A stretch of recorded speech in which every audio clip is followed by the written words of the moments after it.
The Story of My Life, Chapter 20.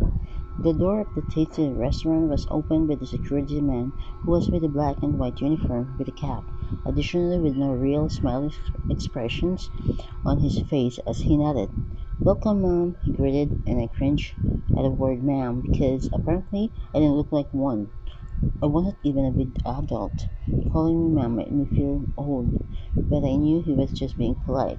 "Hi," I greeted back with a fake smile too, a brief smile. I entered the cool atmosphere, welcomed me since I was coming from the unfriendly sun that didn't seem to withdraw itself just for any second. I glanced around and sighted my friends at the far corner of the restaurant. "Hey ladies," I said, sitting down. "How are you?" Toyin asked. "Still alive. It's a lot." I swallowed, and I'm starving. We have a lot to talk about, and I know you have a lot of questions running through my head, but in the meantime, I will go get us food and be right back. Isala said and squeezed my shoulder and stood up. During the time I was by myself, I had cried, questioned myself, thought of running away, but all I ended up doing was nothing. Absolutely nothing. The Scorpion group got me thinking a lot more than I would do if there was any fight in the house.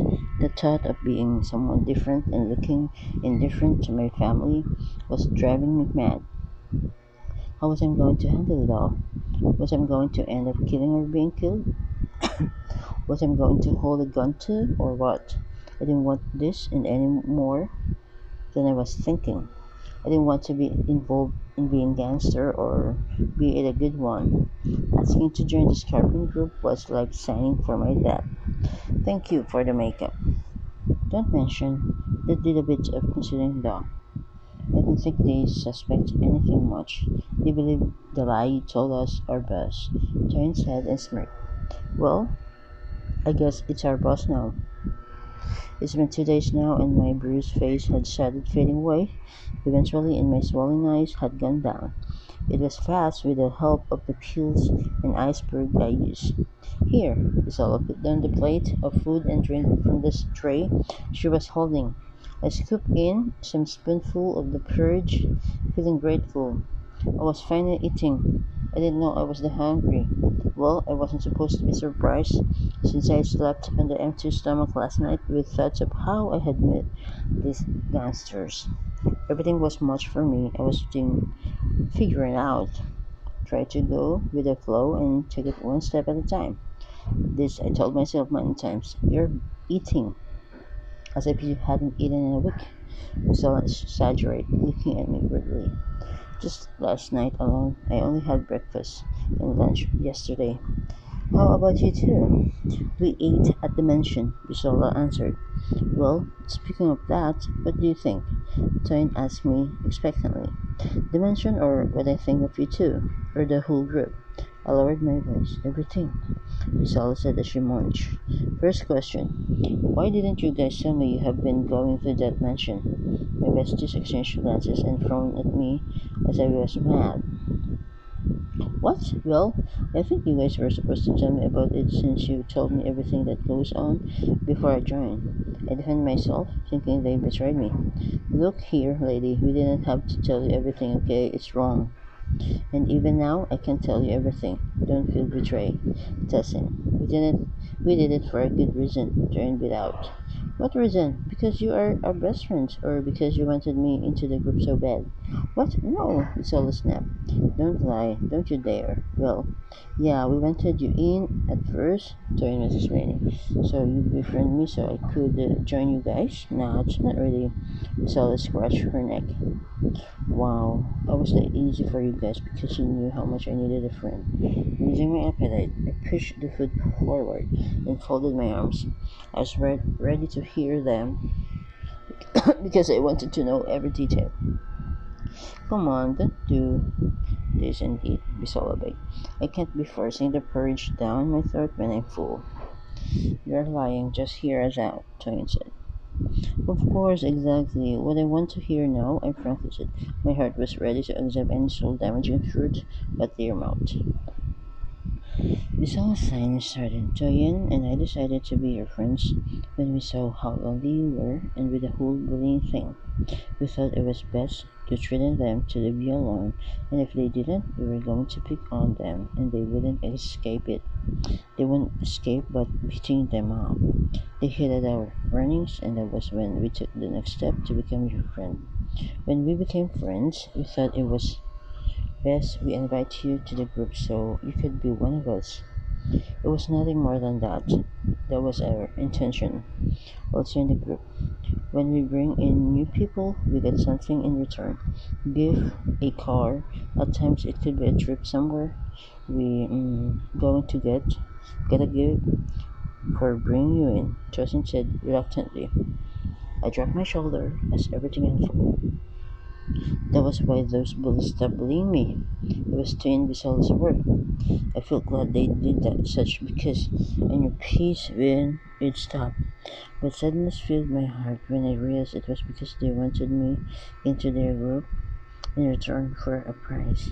Tears filled my eyes, blurring my vision. Summoning courage, I wiped my eyes before tears could seep down, and I asked instead of being thankful. We get to know you, admire you, start liking you, and love you, and we still do. I can't believe this mattered. We didn't know how you were going to take if you knew the truth, so that was why we didn't want you to join anymore. Yes, I know we briefly told you about it before you to join us, but as the time went on, our intention changed and we'd start telling you because we just wanted you to hear. Even though it wasn't proper, we did pitch it once in a while to know what you think. We are sorry, sorry.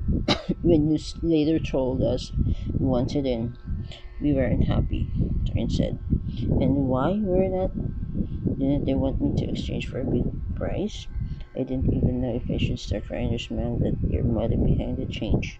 I looked up to the ceiling and put my hands behind my head and thought whatever kind of emotion I was going to display here would have to wait till I got home. And why did you keep talking to me about it even if you didn't want me to join anymore? You were easy to talk to, and we trust you, and we wanted someone we could trust outside the Scorpion group. We are sorry. Toyin explained, and I saw how sorry they were. Can I see the pictures of those gangsters, especially your boss and Jasper? I asked, diverting to another discussion. We're truly sorry, and as for those pictures, it's a no. You can't. You have to see for yourself on Monday. There's no big deal in it. They are just pictures. Come on. No, Bisela firmly said, okay, fine. I accept grudgingly. Who is your boss, Uncle? Our boss now. Cousin, Bisela correct, and I rolled my eyes. He's full of himself, unlike Jasper. Jasper is his PA, and Henry is a nice person, but he could be harsh or cold at times whenever he's in his head. You will get to know him, and by the way, his uncle stays abroad, which was where James traveled to for his surgery. It was only Jasper that followed James to the hospital in their private jet. Henry Henry's uncle doesn't know what his nephew is into. Private jet? Just how old is he? 22, and besides, you will get to know all this information about one another as you get to know them. And you already made friends with Bella? I scratched my smelly hair and smiled at the thought of Bella and felt the need to see her daughter. Do they stay in the mansion? Yes, they do. Those that want to go, and some take it as home, which Henry didn't mind. He offered it, Priscilla explained, and my eyes filled on her empty plate. She and Tyne had been eating as they talked to me. Everything Henry had been saying. The we something is actually I. He did most of it. He is just selfless and used we most times. But that doesn't mean his PA Jasper and other members don't contribute to the group, Tyne said. Okay, I was short of words. He was just 22. There was a lot that still unfold. I felt it. I pulled my chair back and stood up. You gotta go. I will see you on Monday. Monday? Next week? Come on. Toyin said. I'm tired and have something can do. Have you forgiven us? I will talk to you later. I awkwardly said and took a spoonful of porridge. It was indeed tasty as I implied by the name of the restaurant.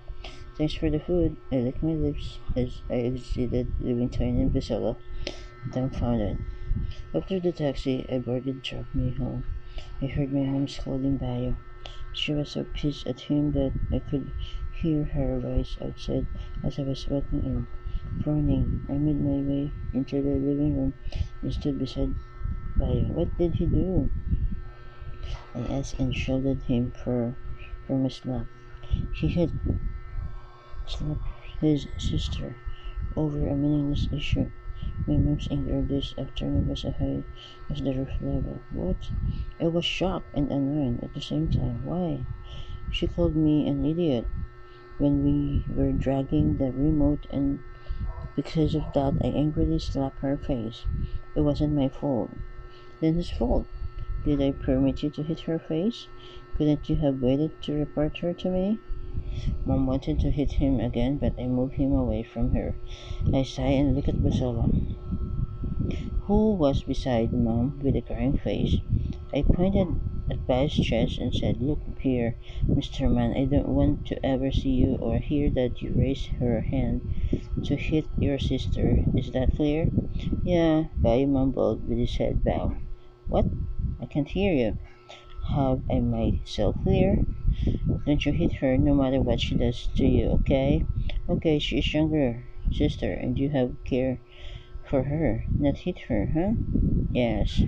And you, young lady, don't you provoke him to the extent he would get to piss off, all right? Yeah, Basila sniffed in through tears. I looked at Bayo and wondered if he was okay at all. Look here, I called and raised his chin, looking into his brown eyes. Good boys don't hit girls, all right? Instead, they love them, care for them, and never hit them. Especially if it's your sister. You have to protect her and keep her happy. Bayo, not just your sister, all girls. Moms now. I'm sorry. He choked and started crying. I pulled him for a hug and knew it was because of my adopted father's behavior towards mom that was causing this, and if not, I didn't think Bayo should have hit Bisola. I understood mom's reaction quite well because if we hadn't corrected him, he might be thinking it was right to deal with girls after all, especially when they were being provoked.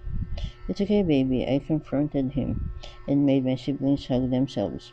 That was the way to settle fights between kids. Make them realize their faults and ask them to hug themselves. It usually works except if that kid is being so adamant that should do it. What can I do without you, darling? It's okay, Mom. They are siblings. We just have to be more watchful of them since they are always inclined to whatever goes in this house. Don't be scared and harsh. We just have to tell them it's wrong. That's all, I said, trying to calm her in fear as I held her shoulders.